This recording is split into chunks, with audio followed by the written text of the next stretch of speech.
হ্যাঁ, কেমন আছেন সবাই? আই থিঙ্ক ভালো। এই যে এই গাছটাকে আপনারা অনেকেই চেনেন, আমি এর আগেও দেখিয়েছি, রেডভিন ক্যালাডিয়াম।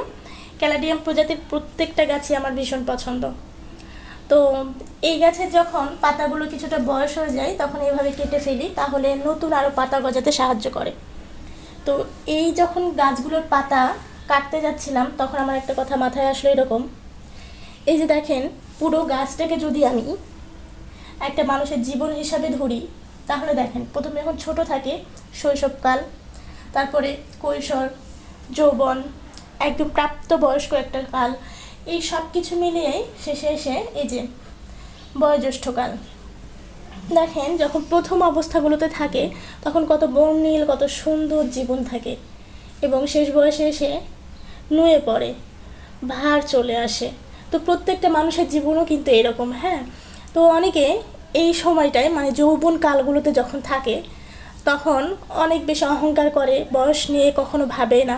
কিন্তু প্রত্যেকটা মানুষকে বয়সের স্বাদ গ্রহণ করতে হবে, মৃত্যুর যেমন স্বাদ গ্রহণ করতে হবে ঠিক তেমনভাবে বয়সটাকেও কখনো আটকানো যাবে না। বয়স তার নিজস্ব গতিতেই চলবে। কিন্তু অনেক মানুষ বোঝে না, সমাজে এই জন্য হয়তো বা এতটা অশান্তি।